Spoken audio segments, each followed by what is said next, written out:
구독, 알림 설정까지 부탁드립니다. 오늘도 우리 사는 이야기 찾아주셔서 감사합니다. 사연자분이 보내주신 이야기 시작해 볼게요.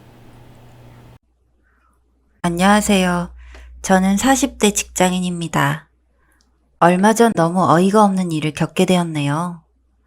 여자 나이 40이면 시집도 못 간 노처녀라는 사실을 저도 너무 잘 알고 있어요. 그래서 무엇 하나 바라는 것도 없이 지내왔고요.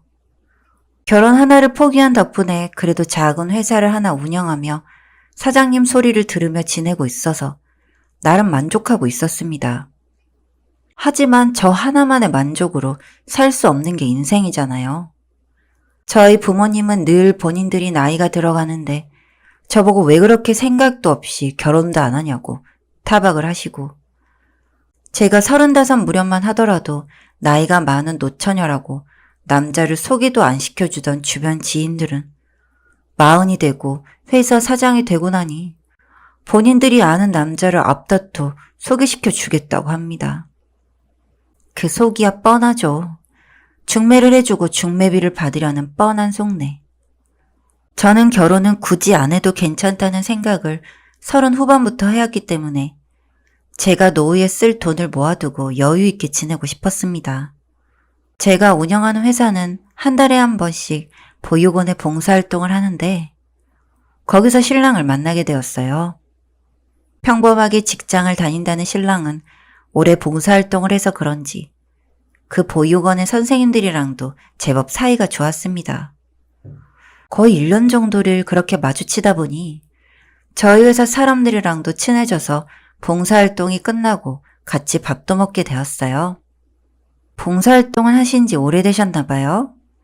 네, 와이프랑 사별하고 나서부터 시작했어요. 아, 그러시구나. 벌써 몇 년도 더 지난 이야기인데요, 뭐. 지병이 있으셨나요? 아니요, 아이를 낳다가 그렇게 되었는데 참 미련스럽게도 자연분만을 고집하다가 아내의 아이까지 상심이 크셨겠어요. 그래도 여기 와서 웃는 아이들을 보면 또 한 주를 버틸 수 있어서 계속 오게 되네요. 정말 별것도 없는 그 사람의 진솔한 이야기에 저는 그 사람에게 모성애를 느낀 건지 치근한 마음이 들었던 건지 신경이 쓰이기 시작했습니다. 늘 남들보다 조금 더 빨리 와서 일을 하고 있고 마지막까지 일을 하던 그 사람이 대단하다고 느껴지기도 했어요. 그러다 따로 연락을 하는 사이로까지 발전을 하게 되었습니다. 그 사람은 퇴근을 하고 나면 늘 저를 데리러 왔었고 저희는 같이 저녁을 먹은 후 각자의 집으로 돌아갔습니다. 그 사람은 매일같이 절 찾아왔고 곧 저에게 정식으로 교제 신청을 했어요. 사실 함부로 사람을 만날 나이는 아니다 보니 저는 더 신중했어요. 이야기를 하다 보니 그 사람도 만남은 가지되 결혼이나 출산과 관련해서는 아직도 망설여지는 부분이 많다고 이야기를 했고 저희는 조심스럽게 연애를 시작했습니다. 처음에는 둘 다 결혼에 대해서 걱정이 좀 있었는데 만나다 보니 요리를 좋아하고 가정적인 모습에 끌려 결국 제가 먼저 결혼을 하자고 했습니다. 저희 부모님은 신랑이 돌싱이라 조금 찝찝해 하셨지만 저도 나이가 있다 보니 서로 이해하며 결혼을 했습니다. 신혼집은 제가 살던 곳에 신랑의 집 몇 가지와 가구 몇 가지를 바꿔서 살기 시작했어요. 신랑은 퇴근 후 직접 저녁을 차려줄 만큼 가정적인 사람이었고 주말이 되면 함께 여행을 다니거나 봉사활동을 다니며 행복한 나날을 보냈습니다. 그렇게 반년 정도가 지났고 저는 생활이 안정감 있고 보육원의 아이들을 자주 보다 보니 제 아이를 갖고 싶었습니다. 그래서 신랑에게 시험관 아기라도 괜찮으니 서로 노력을 해보자고 말을 했는데 신랑은 사별 전 아이를 임신하고 난 직후 정관수술을 했대요. 정관수술을 한 거면 풀면 되는 게 아니냐고 물었더니 반영구 정관수술과 영구 정관수술 중 본인은 영구 정관수술을 했기 때문에 불가능하다고 했습니다. 처음으로 아이를 키워도 좋겠다는 생각을 한 것과 동시에 현실의 벽과 마주하니 솔직히 좀 마음이 좋지는 않았고 사별했다는 그 전 부인에 대해서도 질투가 생기기도 했어요. 신랑은 이런 제 기분을 알기라도 하는 것처럼 저를 위로해주기는 했지만 여전히 제 마음은 한켠이 찝찝했어요. 여보, 그러면 우리 아이 입양하는 건 어때? 아이를 입양하자고? 우리가 봉사하러 가는 보육원에 혹시 눈길 가는 애는 없어? 생각을 못 해본 거라. 여유가 없는 것도 아니고 아이를 키우고 싶으면 마음으로 낳아 키우면 되는 거지, 안 그래? 그건 맞는데 입양은 아직 생각해 본 적이 없어서. 그날부터 신랑은 뭐만 하면 아이를 입양하자는 이야기를 했고 봉사활동을 가서도 몇 명의 아이를 가르치며 저에게 설득을 하기 시작했습니다. 제가 봉사활동을 좋은 마음으로 하고 있는 것은 맞지만 그렇다고 해서 강아지 한 마리를 집에 들이는 것도 아니고 평생을 책임질 아이인데 너무 성급한 것 같았죠. 그러다 신랑은 아예 한 아이를 대놓고 저에게 입양을 하자며 이야기를 했고 그 아이에게도 유난히 더 친근하게 대하고 있었습니다. 시간을 갖고 생각을 해보기로 하고 그렇게 4달 정도 되는 시간이 다시 흘러갔어요. 입양을 생각하며 그 아이와 신랑과 함께 나들이를 가기도 했는데 아이도 신랑을 잘 따르고 유난히도 닮은 느낌이 있었습니다. 설마 하는 마음에 저는 신랑과 아이의 모발을 채취해서 친자확인 검사를 했는데 정말 어이가 없게도 두 사람이 부녀로 나오더군요. 분명히 아이도 아이 엄마와 같이 출산을 하다가 세상을 떠났다고 들었는데 말이죠. 그 사실을 알고 나니 제가 어떻게 가만히 있을 수 있겠어요? 집에 가서 그 결과지를 보여주고 신랑에게 어떻게 이런 일이 있을 수 있냐고 물었더니 신랑이 그 순간 울면서 무릎을 꿇고 빌기 시작했습니다. 사실은 아이 엄마가 이혼을 하고 나서 보육원에 버렸다는 소리를 듣고 찾으러 다니고 있었어. 뭐?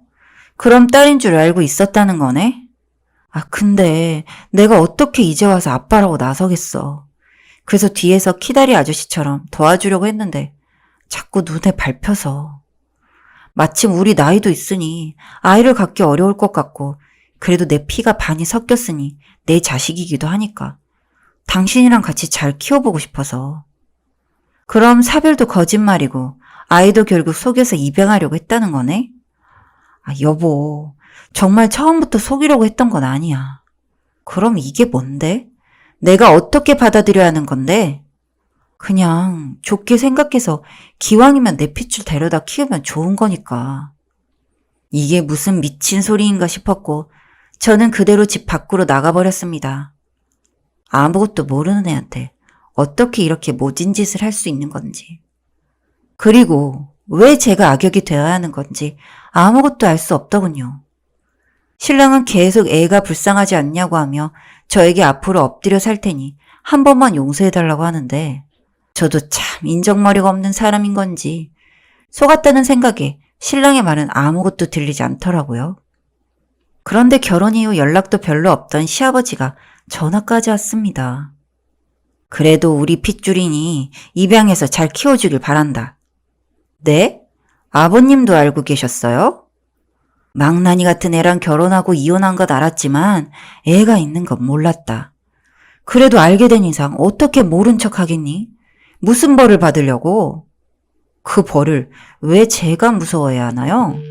똥 싸지른 건 아버님 아들인데. 뭐? 무슨 말을 그렇게 못 배워먹게 해? 다 필요 없고 본인이 싼 똥은 본인이 치우라고 하세요. 친모 찾으시던지요. 신랑이라는 놈은 치졸하게 시댁에 가서 미주알 고주알 다 이야기를 한 모양입니다. 그런다고 제가 겁이라도 낼 줄 알았나 보죠? 반대로 저는 더 화가 나서 퇴근길에 주차되어 있는 신랑의 차를 있는 힘껏 박아버렸습니다. 차는 그대로 반이 찌그러져 있었고 저도 차 안에 에어백이 터지고 앞 범퍼가 나갔어요. 제가 볼보차를 타는데 차가 확실히 튼튼하긴 하더라고요. 신랑이 타고 다니던 아반떼 차가 거의 반이 찌그러져 버렸으니 저는 그대로 집에 올라가서는 이혼 서류를 던지고 한 달 안으로 짐을 빼라고 했습니다. 제 집이니 한 달 안에 안 빼면 경찰에 신고를 하겠다고 했거든요. 결국 신랑은 울고 불고 빌다가 도저히 안 되겠던지 이혼을 했고 저한테 위자료까지 물어주게 되었네요. 그리고 정말 소름인 게 그 애한테는 진실을 말하지 않은 건지 다음번에 보육원에 갔을 때에도 아이는 그대로 있었습니다. 못난 어른들 때문에 아이만 고생이죠. 아이에게는 미안하지만 저는 제 나름 최선의 선택이었어요. 사연은 여기까지였고요. 우리 사는 이야기 시청해주셔서 감사합니다.